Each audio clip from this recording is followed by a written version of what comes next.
Hər birinizə salamlar. Bugün kanalın ikinci videosu ilə birlikdəyik. Bildiyiniz kimi bugün 9 mart tarixidir və buraxılış imtahanı keçirilib 11-ci siniflər üzrə ikinci mərhələsi və biz bugün buraxılış imtahanının riyaziyyat suallarını həll edəcəyik. Bu suallara baxacağıq. O zaman videolara başlayaq. Görək bu videoda bizi hansı suallar gözləyir. Birinci sualda bizə deyilir ki, kəsişməsi boş olmayan A və B çoxluqları üçün n A çıxı B 6-dır, n B çıxı A 4-dür. A ilə B-nin birləşməsinin ən kiçik qiymətini istəyir. Deməli, çoxluqları çəksək, bu A çoxluğu, bu B çoxluğu, A çoxluğu, B çoxluğu. N A çıxı B 6-dır, bura yazdıq 6, n B çıxı A 4-dür, yazdıq 4. Qaldı kəsişməsi. Bizə deyir ki, kəsişməsi boş çoxluq deyil.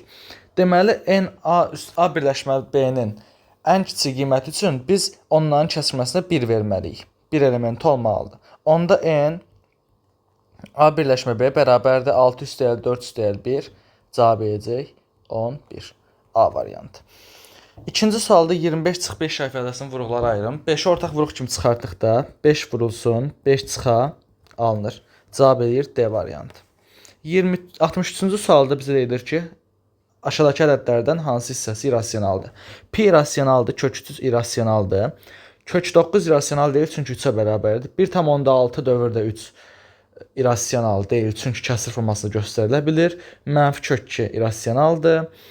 1,6 irrasional deyil, 3 kök 5 irrasionaldır. Mənfi 5, 3 böl 4, 6 irrasional deyil. Deməli, 10 dənə ədəd var, 4 irrasionaldır, edir 0,4.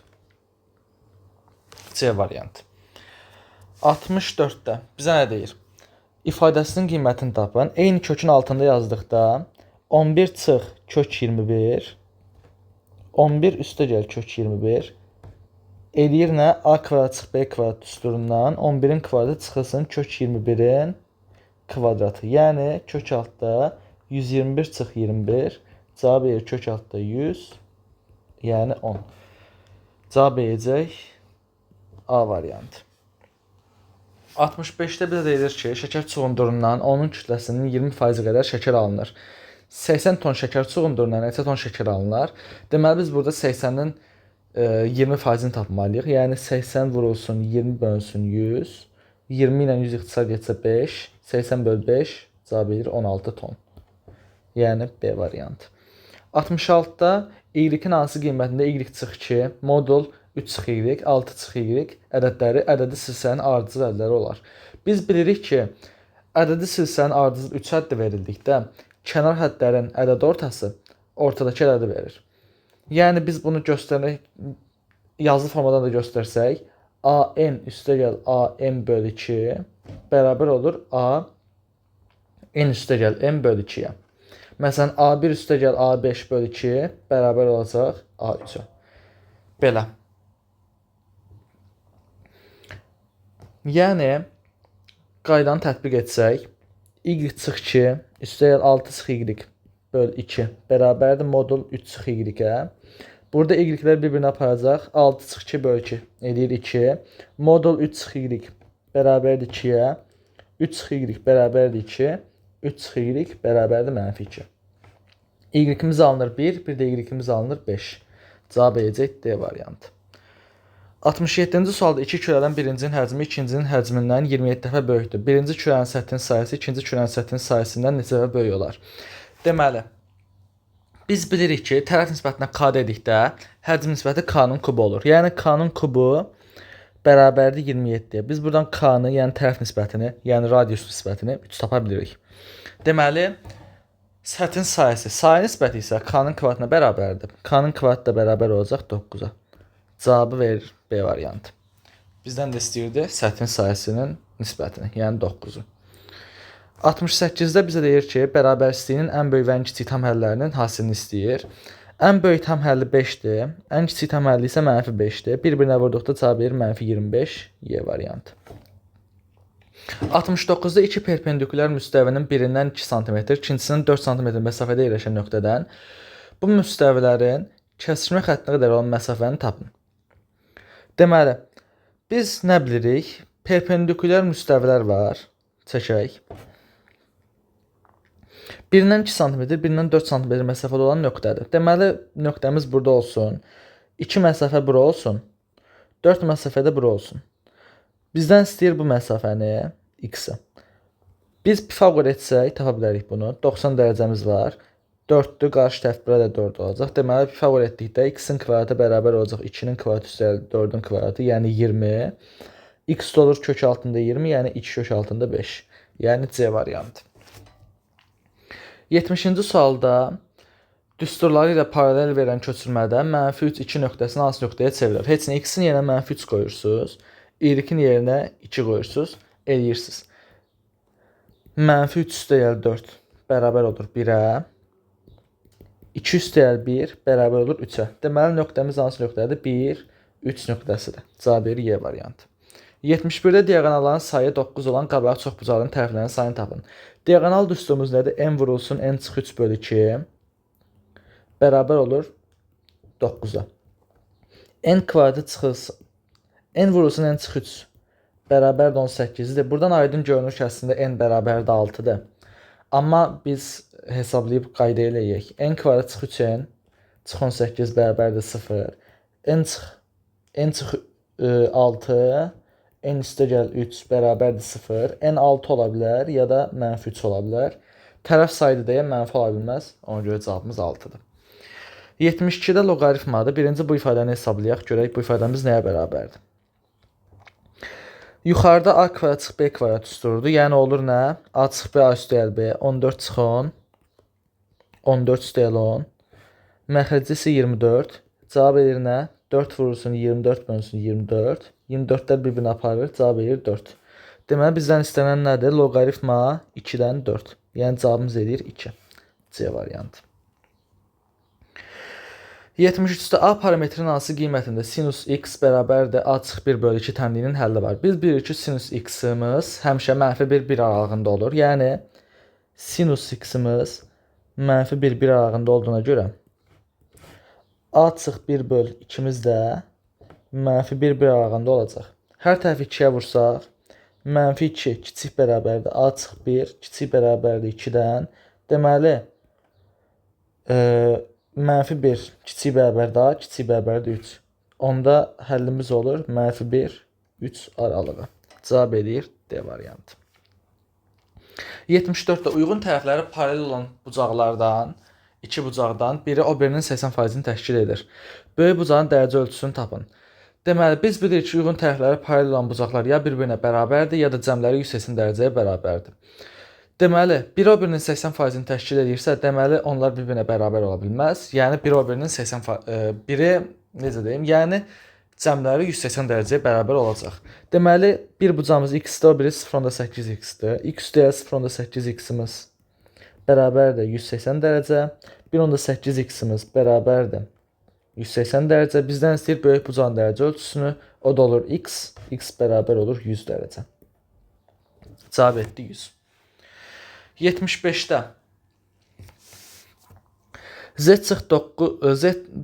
bərabərdir 9 çıxılsın x üstü 5 və z2 bərabərdir y üstəgəl 6 i üstü 35. Qoşma kompleks ədədlər olarsa, x və y-in həqiqi ədədlər cəmini istəyir bizdən. Qoşma kompleks ədədlər a üstəgəl bi, a çıx bi formasında olur. Deməli z1-i yazaq. 9 çıxılsın x vurulsun i üstü 4 vurulsun i kimi.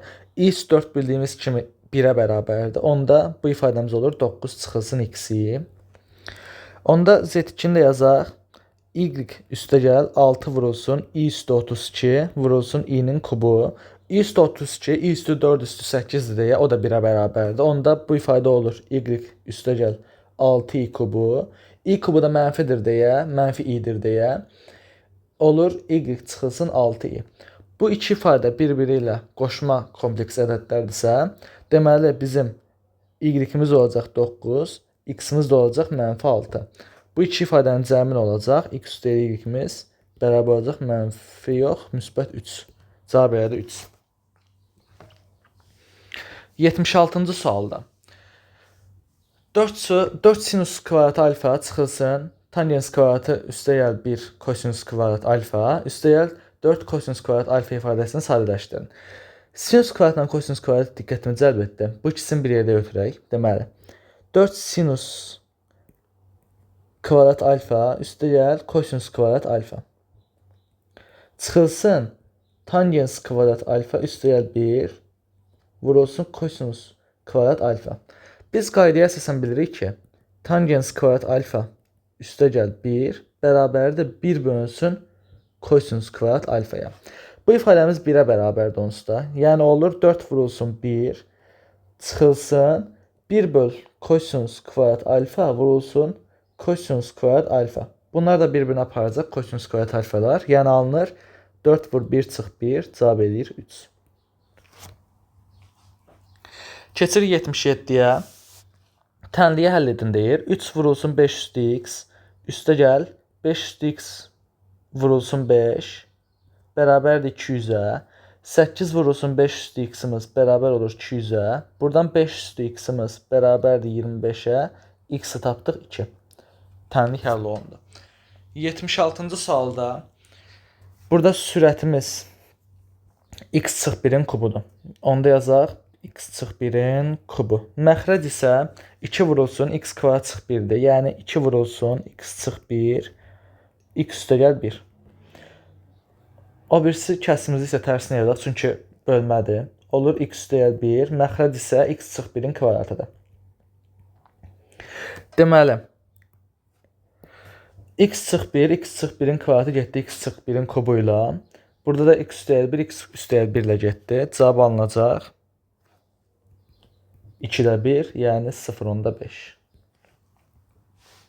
79-cu sual. Aksiyanda hər sıradakı yerlərin sayı sıraların sayından 8 vahid çoxdur. Bu zaldakı yerlərin ümumi sayı 384 olarsa sıraların sayını tapın. Deməli biz sıraların sayını n desək, yerlərin sayı n üstəgəl 8-dir. Onda n vurulsun n üstəgəl 8 bərabərdir 384. N kvadrat üstəgəl 8n çıx 384 bərabərdir 0. N çıx 16 n üstəgəl 24 bərabərdir 0. Buradan n-imiz 16 və mənfi 24 alınır. Yerlərin sayı deyə mənfi ola bilməz. Yəni n-imiz bərabərdir 16-ya. N16 tapdıq. Sıraların sayı 16 oldu. 80-ci sualda bizə deyilir ki, ABC düzbucaqlısının B təpəsindən AC diaqonalına BM perpendikulyar çəkilib. AM 9-dur. MC 16-dır. Düzbucaqlığın sayısını istəyir bizdən. Biz Evklid qaydasına əsasən bilirik ki, düzbucaqlı üçbucaqda hündürlük, təpə bucağından çəkilən hündürlük h kvadrat bərabər olur m-ə. Düstura əsasən. Buradan biz BM-in kvadratını tapırıq 9 vur 16-ya. BM olur 12. Pifaqora əsasən 9, 12, AB olur 15.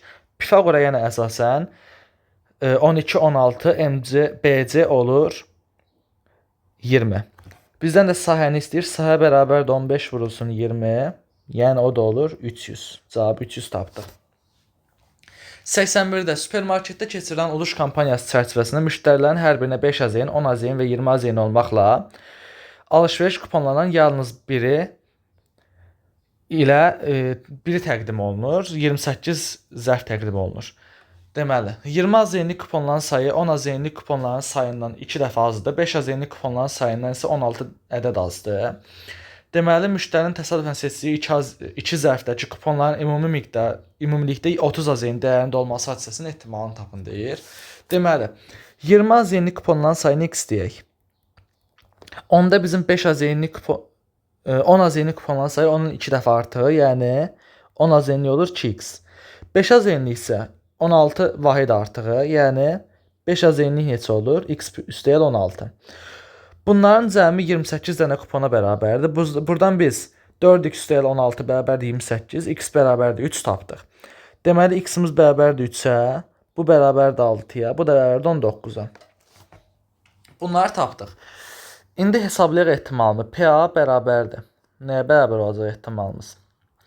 Məxrəcdə mümkün alınan sayı, yəni biz 28 zərfdən 2-sini seçirik. Kombinizon 28-dən 2. Sonrasında sürətdə isə elə zərflər seçməliyik ki, onların uduşlarının cəmi 30 AZN olsun. Bizim 20 AZN-lik kuponla 10 AZN-lik kuponu seçməkdən başqa şansımız yoxdur. Ancaq onları seçə bilərik. Deməli, biri 20 AZN olacaq, biri 10 AZN olacaq. 20 az enlik 3 ədəd kupamız var. Yəni 3-dən birini seçirik. Kombinezon 3-dən 1. 10 az enlik isə 6 kupam var. Seçirik kombinezon 6-dan 1. Hesabladıqda nə olacaq?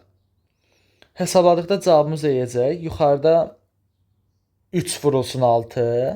Məxrəcdə isə 28 vur 27 bölü 2, yəni 14 vur 27. Cavabımız deyəcək, ixtisar gedir, 1 bölünsün 21. Cavabımız 1 bölünsün 21 etdi.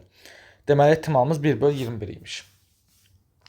ABC üçbucağının AB və AC tərəfləri mərkəzi O nöqtəsində olan çevrəyə uyğun olaraq KVC nöqtələrində toxunur. Yaxşı. ABC bucağı 40 dərəcədir. Yazaq 40 dərəcə bura. Biz bilirik ki, burada toxunan var, bir də radius var. Deməli, 90 dərəcə altında kəsişəcək onlar. Bura 90 dərəcə oldu. Deməli, biz tapdıq BAC bucağına 50 dərəcə. Və biz qaydaya əsasən bilirik ki, toxunan olduqda bir çevrəyə, bu toxunanın bucağı x-dırsa, biraz yaxınlaşdıraq belə. Bu toxunanın bucağı x-dırsa, bu bizim bu qövsümüzün bucağı olacaq 180 çıxılsın x. Ona əsasən biz deyə bilərik ki,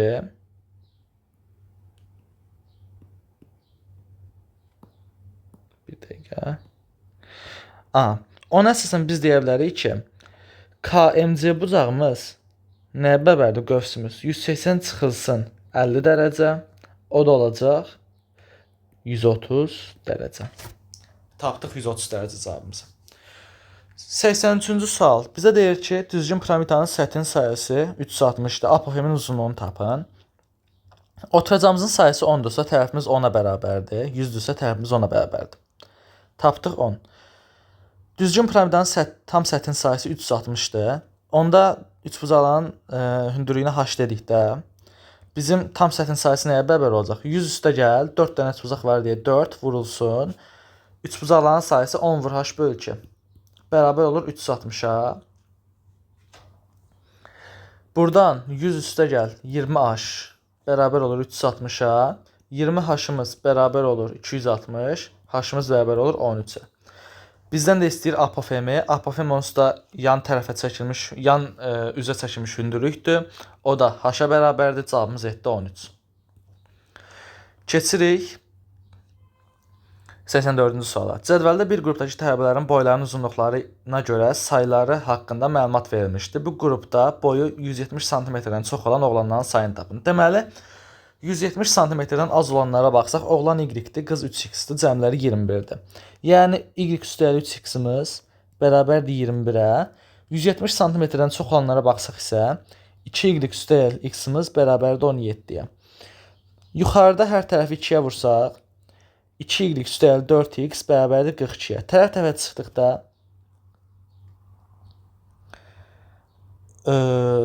çıxdıqda nə olur? Bir dəqiqə səhv getdi deyəsəm. Yoxsa düz oldu. Bura 6x-dir. 5x-imiz bərabər olur 25-ə. X-imiz bərabər olur 5-ə. X-i 5 tapdıq. Y-imiz bərabər olduğu yerinə qoyduqda 6. Bizdən istəyir boyu 170 sm-dən çox olan oğlanların sayını. Yəni bizdən istəyir 2y. 2y-imiz də bərabər neçəyə? 12-yə. Cavab 12 oldu. Keçirik 85-ci suala. Deməli, oxuyuram. A, MN nöqtəsi y bərabərdir x kvadrat çıx 8x üstəlik 18 funksiyasına uyğun parabolanın təpə nöqtəsidir. Bu funksiyanın qrafikin apsis oxuna, koordinat başlanğıcına və ordinat oxuna nəzərən simmetrik çevrilmələrindən əldə olunan parabolaların təpə nöqtələri uyğun olaraq B, C və D nöqtələridir. ABC-də düzbucaqlısının perimetrini istəyir bizdən. Deməli, parabolaları çəksək. Birinci apsis oxuna nəzərən simmetrik olanı çəksək, bu belə bir şey olacaq. Bu parabolanın deməli təpə nöqtəsi necə olacaq? Buradan baxan kimi görünür. Mənfi n, m. Mənfi n, m olacaq. Və təpə nöqtəmiz B nöqtəsidir. Koordinat başlarında nəzərən simmetrik olanı çəksək, buranı bir dənə təmizləyək.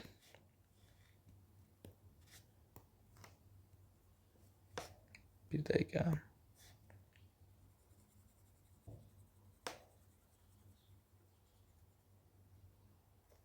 Aha.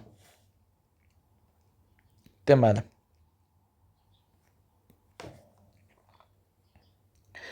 koordinat başlanğıcında nəzərən simmetrik olan isə belə olacaq. Bu C nöqtəmizdir və aydın görünür ki, mənfi n, burada mənfi m nöqtəsidir. Təpə nöqtəmiz oldu mənfi m, mənfi n. Bir dəqiqə. Mənfi n. Keçirik ordinat oxuna nəzərən simmetrik. O isə belə bir şey olacaq. Və burada da təpə nöqtəmiz nə olacaq? Aydın görünür ki, D nöqtəsi, burada yazaq, D nöqtəsi, mənfi M və N nöqtəsi. Mənfi M, N nöqtəsi. Deməli, biz birinci buradan M-i tapmalıyıq və N-i tapmalıyıq. Funksiyamız budur. Funksiyamızın M-i nəyə bərabərdir? M bərabərdir mənfi B bölünsün 2A, yəni mənfi 8 bölünsün 2 eləyir 4. N isə funksiyada yerinə qoyub tapa bilərik. 4-ün kvadratı çıx 8 vur 4, üstəgəl 18. Bu da eləyir 2. M-i 4 tapdıq, N-i 2 tapdıq. Bizdən düzbucaqlının perimetrini istəyir. Perimetr ABCD nəyə bərabərdir? Aydın görünür ki, uzunluğumuz nədir? Mənfi M-dən M-ə qədər 2-dir, 2M-dir. Hündürlüyümüz, yəni N-imiz isə mənfi N-dən N-ə qədər 2N-dir. Yəni olur 2 vurulsun 2M üstəgəl 2N. Bu oldu bizim perimetrimiz. Bunu da hesablayanda perimetr ABCD bərabər olur 4M üstəgəl 4N. Yəni 4 vur 4 16 üstəgəl 4 vur 2 8 cavab etdi 24. Tapdıq beləliklə. Suallara fikir versək, mən düşünürəm ki, əvvəlki imtahanda eyni tipdə suallar olmuşdu. Çox sual eyni tipdə idi və səviyyəsi də genel olaraq eyni idi. Bu imtahana daxil olan bütün 11-ci siniflərə gələcək həyatında uğurlar arzu edirəm və 9-10-cu siniflərə tövsiyə edirəm ki, daha çox çalışsınlar. Bugünlük bu qədər. Bu videomuz bu qədər oldu. Ümid edirəm ki, bəyəndiniz. Gələcək videolarda görüşənə qədər sağ olun.